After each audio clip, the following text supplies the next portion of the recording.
We got a Mr. Ballin top three, man. Y'all know we love these top three stories, man. Video long. Hope y'all have a good Sunday. Had a good Sunday.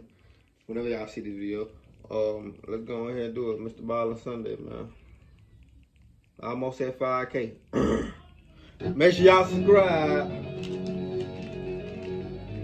On October 20th, 1986, Captain Alexander Kluyev was piloting a passenger plane that was about to descend down into a Russian airport for a layover. On board this plane were 94 occupants, including passengers and crew. And as the captain began going over in his mind the different steps he would need to follow to land this plane, he practically sighed with boredom. He had always thought life as a pilot would be exciting and interesting, but all he ever did were these short commercial flights around Russia, and they lacked any sort of thrill. In fact, the captain had flown this particular route so many times, he could practically do it in his sleep. And so as the captain was about to begin yet another boring descent to end yet another boring flight, he was suddenly struck with a very unexpected idea. And as he thought about it, he stopped what he was doing and he just turned to his co-pilot, whose name was Gennady Zernov, and he said, "Hey, Gennady, can I ask you something?" At the same time that Captain Alexander and Gennady were having this conversation up in the cockpit, down on the ground inside of that Russian airport where the captain was supposed to land, an air traffic controller noticed on their radar that Captain Alexander's plane was coming in way too fast and at too steep of an angle to attempt a landing. And so the controller radioed up to the captain and said, "Hey, you're going too fast. Adjust your speed, adjust your angle. Otherwise, you're going to need to abort this landing." But the captain did not radio anything back to the controller. Instead, the plane continued its descent at the same angle and the same speed, and to the controller's horror, they looked out the window and literally saw the plane was lowering its landing gear. Like, clearly they are going to attempt to land, even though this looks so dangerous. And so the controller, in a bit of a panic, radios again up to the captain and says, "Hey, you're still coming in too fast, too steep of an angle, abort the landing." But again, the captain did not respond. What Captain Alexander had said to Gennady when he said, "Hey, can I ask you something?" was, "Hey, do you want to make a bet that I can land this plane blind?" And Gennady, who was also very bored, thought, "You know what? That's a great idea. Let's do it." And so the two pilots lowered all the shades inside of the cockpit, blocking all of the windows, so Captain Alexander literally can't see anything except for his instruments. And then Captain Alexander attempted to land the plane. And when the air traffic controller began calling up to Captain Alexander saying, "You're going too fast, your angle's wrong," Captain Alexander was sure he could pull it off, and so he totally ignored the controller and went for the runway. And when he hit the runway, he was going too fast at too steep of an angle, and so it broke off the landing gear. The plane skidded all the way down the runway and then flipped over and caught on fire. Out of the 90... Why the fuck would he do that anyway? That's... 4 people who were on board that plane, 70 would perish, including the co-pilot Gennady Zernov. As for Captain Alexander, who orchestrated this whole tragedy, well, he actually survived, and he was sentenced to 15 years in prison. That should gave that motherfucker life. That was dumb. Personal, that was dumb. You gotta goddamn shit.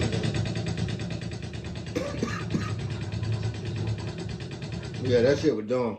And you got passengers on there too. I can see if you were on there by yourself.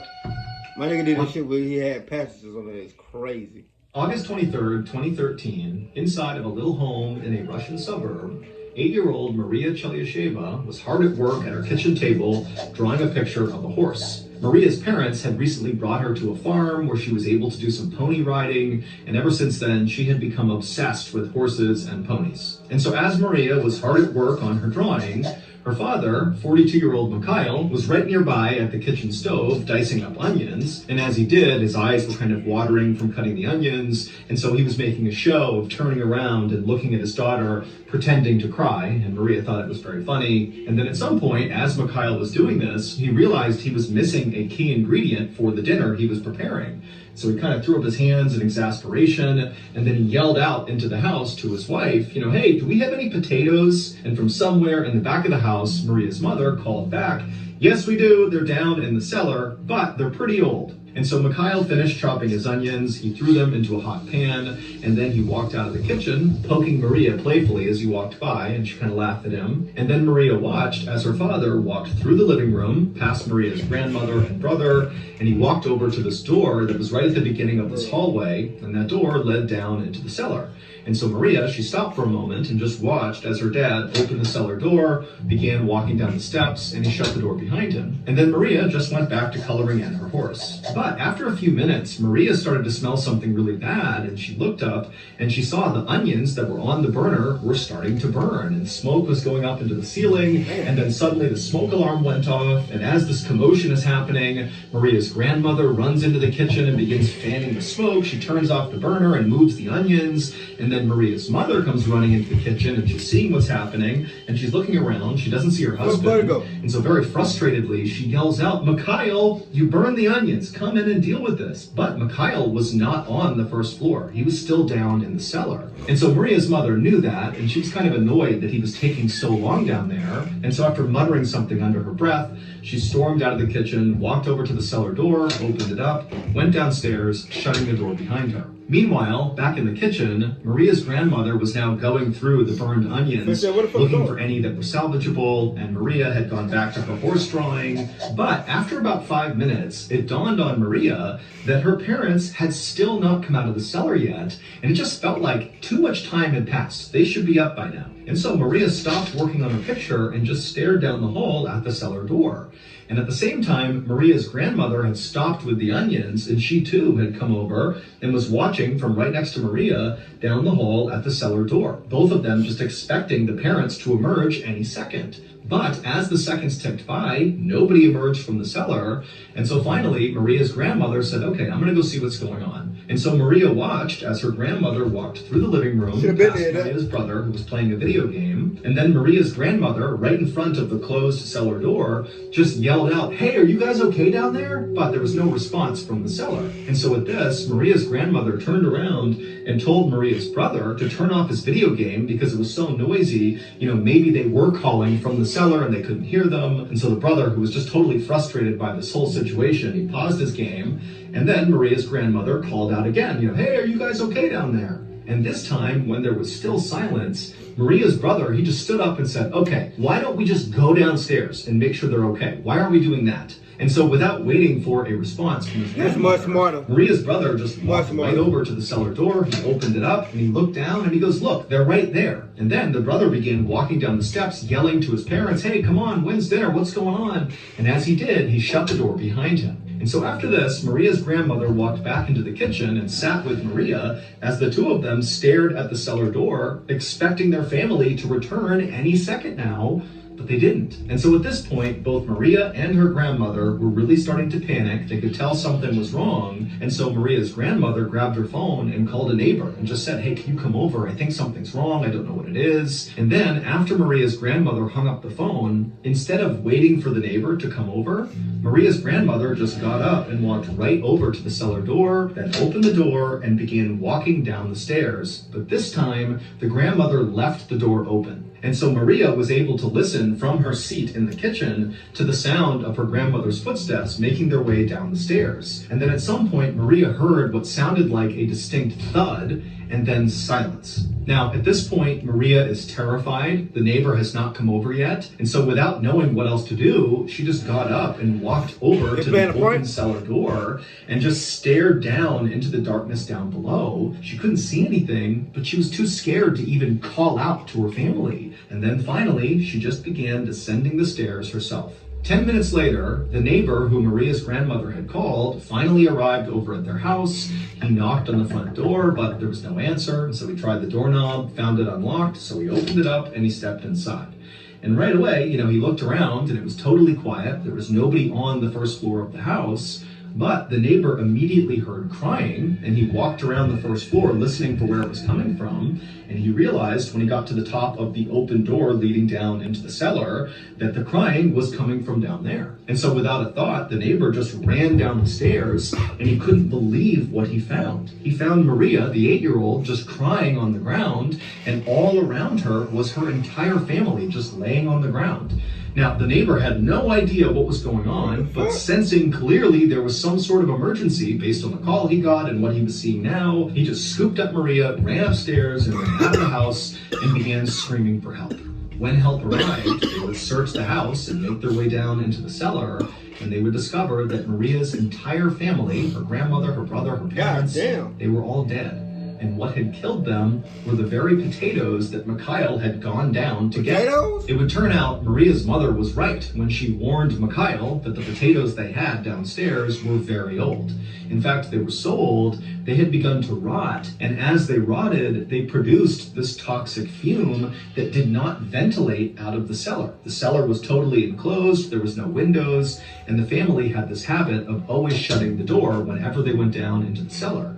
And so over time, this fume had totally filled the entire cellar, and one by one, as family members went down into the cellar, sealing the door behind them, they passed out from these fumes and then died. Maria was the only one who survived going down into the cellar because her grandmother, who had gone... That's crazy right off. Shit, make sure I ain't got none in my house. Shit. Down right before her had left the door open. And so by the time Maria had gone down, a lot of the toxic fumes had found their way up the stairs and escaped into the rest of the house. And so when Maria went down there, it was not nearly as toxic. That's a great story. I ain't gonna even tell you. Thank you to BetterHelp for sponsoring. Suddenly, it made me be able to so out of pain that I was not this. And so with my therapist's help, I was able, but get matched with also you can get matched a pregnant woman named Diane Schapp. Damn, cut my ass straight to commercial. Mr. Baller got my ass back though. I nigga down or something.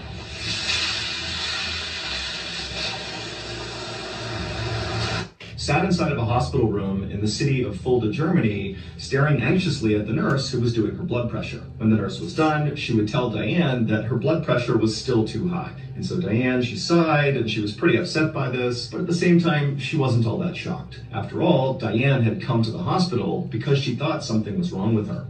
Diane was an American who lived on the nearby Sickles Army Airfield Base, along with her husband, Sergeant Stephen Schapp. And that morning, Diane had begun to bleed, and because she had a history of miscarriages, she panicked and just rushed to the hospital to get checked out. Now, ultimately, the doctors would tell her that it seemed like she was going to be okay and that the bleeding was not a big issue, but as a precaution, they wanted her to stay in the hospital for a week, just doing bed rest, where they could watch her and make sure she was really okay. And so far, she was, but her blood pressure was still too high. The nurse who had taken Diane's blood pressure finished doing the rest of Diane's vitals, and then afterwards, she left the room, leaving Diane alone. And Diane, now, it's the first time she's been alone inside of her hospital room since she arrived, and suddenly she just felt so anxious about the whole situation. And so as she's laying in her bed, wondering if her pregnancy was really okay, she heard footsteps out in the hallway, and then suddenly her door busted open, and it was her husband, Stephen. And Stephen, you know, his skin was pale, his eyes were red, he looked really upset, and he rushed into the room, and he kneeled down next to Diane's bed, and he took her hand, and he just said, you know, how are you doing? It had been a really hard stretch lately for Diane and Stephen. Just a few months earlier, Diane had actually asked Stephen for a divorce because she felt like Stephen had grown distant and the love was just not there anymore in their relationship. As for Stephen, he didn't want the divorce. He felt like the relationship was still good, they still loved each other, but he understood Diane was clearly unhappy, and so he was very gentlemanly about this whole situation, and even went with Diane to the military chick. His cleric, where they arranged for Diane to be sent back to the United States while Stephen stayed in Germany. But before Diane was able to make that move back home, she had discovered that she was pregnant. Now, Diane knew Stephen really wanted to reconcile and get back together, and especially now that he had found out she was pregnant, he really wanted them to get back together so he could be the dad. But Diane knew that just was not possible. Their relationship just didn't work. And so she needed to be firm. And so she actually squeezed Stephen's hand as he's sitting there right next to her. And she just said to him, even though he hadn't brought it up, she said, you know, we can't get back together, even though I'm pregnant. It can't happen. But Stephen just kind of shook his head at her like he was... I would have loved that whole right there. not here for that reason. And he said, look, I just want to be your Took friend. my Let me go back flowers, to your house. I'll everything. gather Bitch, up your fuck. things and bring them here to make your Go. stay a little bit more comfortable. Huh? And so Diane, who wanted to tell Stephen, no, don't do that, I'm fine, she could just tell that he really wanted to Well, help took her. that- And so kind of took against everything back, judgment, bitch. Diane Fuck said, okay, Stephen, if you want to go back and get my stuff, I would really appreciate it. And at that, Stephen stood up and he gave Diane a long hug and said, I'll be right back. And then he turned and left the room. A few hours later, at around 5 p.m. that evening, the phone inside of Diane's room began to ring. And so Diane answered it, and it was her husband's best friend, Gregory Glover. And he was calling just to check in on Diane because he had heard she was in the hospital about some bleeding, and he wanted to make sure the baby was okay. And Diane would tell him that, it seems like everything's fine. And then after that, Gregory would tell Diane that he was really worried about Stephen. He said, this morning I had driven him to work, and all he did was pour his heart out to me about how he wanted to get back together with you. And I just want you to know that, he's really worked up about this. But before Diane could even respond to Gregory, the phone just suddenly went dead. And so Diane, she held the phone out, kind of staring at it, like, what's going on here? She put it back to her ear. She said Greg's name a few more times, but the line was just totally dead. And so Diane, she hung up the phone and figured Gregory would just call back. But 30 minutes went by and Gregory did not call back. And then out in the hallway, Diane began to hear running. And that running continued all the way up the hall and it stopped right outside of her door. And so she turned to face her door. The door flung open and what she saw caused Diane to just freeze in total shock. A few hours earlier, after Stephen had left Diane's hospital room, he had gone straight to her house to begin gathering things up for her. And so when he got there, he had a gym bag, which was made by a sports and athletic company called Head, and he had gone inside of her house and begun going around the rooms, gathering things she would want, and putting them in this bag.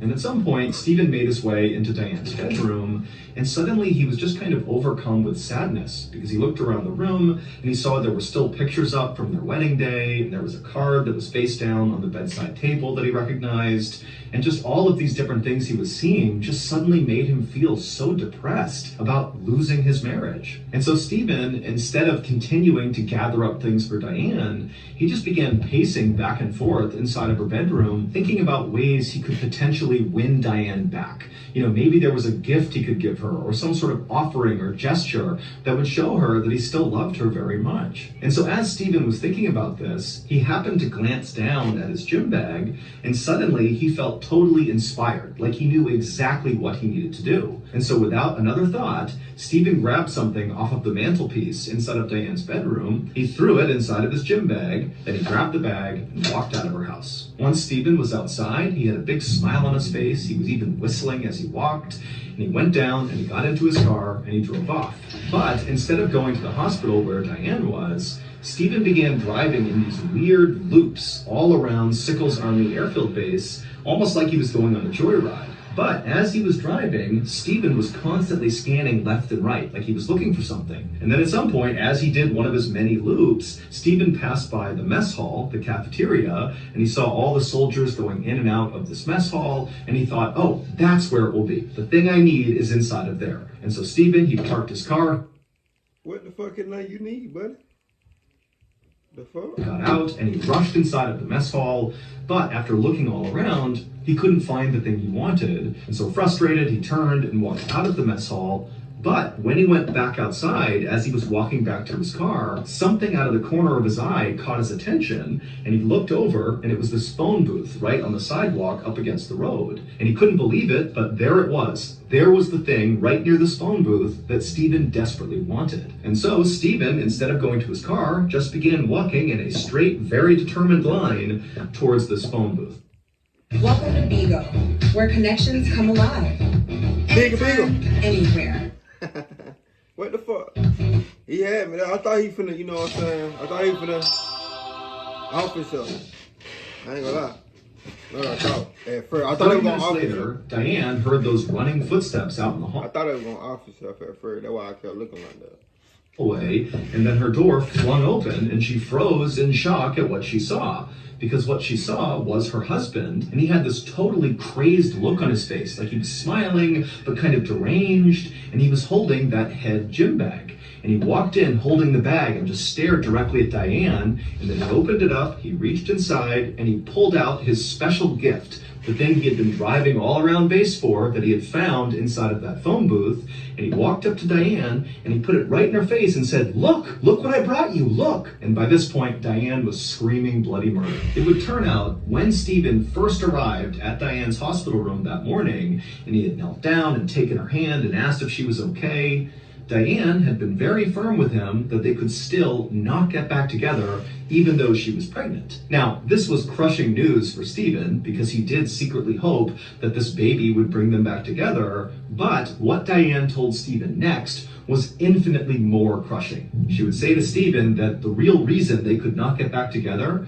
was because this baby was not his. Now, Stephen had initially taken this news pretty well and said to Diane, okay, I understand, at least let me go to your house and gather up some things for you and bring them back here so your stay at the hospital is a little bit more comfortable. Oh, no. And Diane had maybe been a little bit surprised at how well Stephen had taken this. And she said, okay, yeah, that would be great. And so Stephen had left the hospital, gone to Diane's house, he went into her room, and he began putting her things into that gym bag, when suddenly he stopped because he noticed those pictures on the mantelpiece of their wedding day, and it was just kind of crushing to realize that his marriage really was over. And then, before he went back to packing, he happened to glance over at the bedside table, and he noticed a card face down on that table. Now, at first, Stephen actually didn't really react to this card because he knew who had given it to Diane. It was just a friend of hers, and the card was kind of meaningless. It was just a card to celebrate their friendship. But then Stephen's suddenly thinking to himself, wait a minute, this person, this friend of Diane's, gives her cards all the time. And this person is always coming over to say hi to Diane. And this person's always complimenting Diane and telling me how great Diane is. And it was like suddenly everything just kind of fell into place for Stephen. And he realized this so-called friend of Diane's was much more than that. This friend was Diane's lover and very likely the father of her unborn child. And who was this friend of Diane's? Well, none other than Stephen's very best friend, Gregory Glover. Dang. The same Gregory Glover that Stephen just that morning had... Hey, boy. Your bitch ain't your bitch. Y'all better, listen. Y'all better start getting engaged in a young age and all that shit, man. And I learned my lesson. Hey, your bitch ain't your bitch. I swear to God. Poured his heart out to on the ride to work, telling Gregory how much he missed his wife and how much he wanted to reconcile. And Gregory's advice to Stephen had been, well, I know you're hurting, but you really need to let this go. You need to let the divorce happen and just move on with your life. Crazy. And now Stephen realized that... It reminds me of Brothers. Have y'all ever seen Brothers? That Tom, what's your name? Tom, Spider-Man. He play on that shit. That shit so motherfucking good, man.